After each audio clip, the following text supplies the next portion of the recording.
Welcome to fun time, जहां मिलती है हर दिन एक नई कहानी। बहुत समय पहले की बात है। एक घने जंगल में सारे जानवर आपस में खूब मिलजुल कर रहते थे।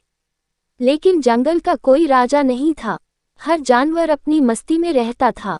एक दिन बूढ़े हाथी चाचू ने कहा, हमें भी एक राजा चुन लेना चाहिए जो हमारी मदद करे और जंगल में नियम बनाए। सभी जानवरों ने हाँ में सिर हिलाया। फिर तय हुआ कि अगली सुबह एक प्रतियोगिता होगी। जो सबसे बुद्धिमान और दयालु होगा वही राजा बनेगा। सुबह होते ही जंगल के सारे जानवर इकट्ठे हुए। प्रतियोगिता के लिए 3 काम थे। पहले, जो किसी मुसीबत में फंसे जानवर की मदद करेगा। दूसरा, जो सबसे अच्छे विचार बताएगा। तीसरा, जो सभी के साथ बराबरी से पेश आएगा। पहली चुनौती में एक नन्हा खरगोश गलती से गड्ढे में गिर गया। शेर, चीता, भालू कोई नहीं रुका। सब अपनी जीत के लिए आगे बढ़ते रहे। पर एक छोटा सा हिरन रुक गया। उसने खरगोश को बाहर निकाला और उसे पानी पिलाया। दूसरी चुनौती में जानवरों से पूछा गया, अगर आप राजा बन जाएं तो सबसे पहला काम क्या करेंगे। शेर बोला, मैं सबसे ताकतवर बनूंगा। भालू बोला, मैं सबसे मीठे फल खुद खाऊंगा। लेकिन हिरन बोला, मैं सबसे पहले सबके लिए पानी के तालाब बनवाऊंगा ताकि कोई प्यासा न रहे। आखिरी चुनौती में हिरन ने सबके साथ मिलकर खेल खेला, किसी से भेदभाव नहीं किया। सारे जानवर देखकर हैरान रह गए। सबने मिलकर छोटे से हिरन को जंगल का नया राजा बना दिया। उस दिन से जंगल में और भी ज्यादा प्यार और खुशहाली फैल गई। और जंगल के बच्चे हमेशा उस राजा हिरन की कहानियां सुनते सुनते सोते थे। सीख, सच्चा राजा ताकत से नहीं, प्यार और सेवा से बनता है। एक छोटे से गांव में राजू नाम का एक बच्चा रहता था। उसे चित्र बनाना बहुत पसंद था, लेकिन उसके पास अच्छी पेंसिल नहीं थी। वह अपनी पुरानी टूटी फूटी पेंसिल से ही काम चलाता था। एक दिन जब वह स्कूल से लौट रहा था, तो रास्ते में उसे एक अजीब बूढ़े बाबा मिले। उन्होंने राजू से पूछा, बेटा, तुम उदास क्यों हो।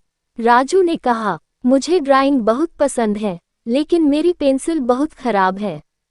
बाबा मुस्कुराए और अपनी झोली से एक चमचमाती पेंसिल निकाली। ये लो, यह कोई साधारण पेंसिल नहीं है। जो भी तुम इससे बनाओगे वह सच में जिंदा हो जाएगा। लेकिन याद रखना, इसे अच्छे कामों के लिए ही इस्तेमाल करना। राजू बहुत खुश हुआ और घर जाकर तुरंत पेंसिल से एक सेब बनाया। देखते ही देखते सेब असली बन गया। फिर उसने एक पतंग बनाए और वह हवा में उड़ने लगी। अब राजू समझ गया कि यह सच में जादुई पेंसिल है। लेकिन एक दिन गांव का एक दुष्ट आदमी यह बात जान गया। उसने राजू से वह पेंसिल छीन ली और अपने लिए सोने के सिक्के बनाने लगा। लेकिन जैसे ही उसने लालच में आकर बहुत सारे सिक्के बनाए, पेंसिल ने अपना जादू खो दिया और सारे सिक्के गायब हो गए। दुष्ट आदमी गुस्से में पेंसिल फेंककर भाग गया। राजू ने पेंसिल को उठाया और सिर्फ अच्छे काम करने का वादा किया। अब वह गरीब बच्चों के लिए खेलने के सामान और खाने पीने की चीजें बनाता था। धीरे धीरे गांव के लोग उसकी मदद से खुशहाल हो गए। सीख, अगर हमें कोई ताकत या हुनर मिले तो हमें उसे अच्छे कामों में ही लगाना चाहिए। चलिए आप सुनते हैं अगला किस्सा। बहुत समय पहले एक छोटे से गांव में एक गरीब लड़का रहता था।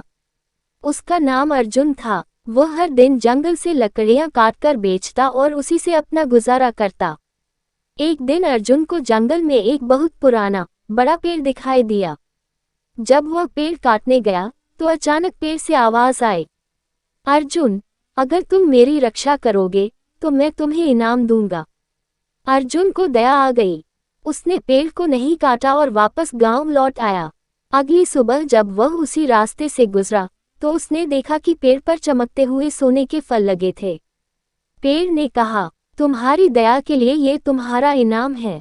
अर्जुन ने कुछ सोने के फल तोड़े और गांव जाकर उन्हें बेच दिया। अब वह अमीर बन गया, लेकिन उसने अपनी अमीरी का घमंड नहीं किया। वह गांव के गरीब लोगों की भी मदद करने लगा। धीरे धीरे पूरा गांव खुशहाल हो गया। सब अर्जुन की इज्जत करने लगे। सीख, दया और ईमानदारी का फल हमेशा मीठा होता है। अगर आपको ये कहानी पसंद आई हो तो लाइक, शेयर और सब्सक्राइब जरूर करें।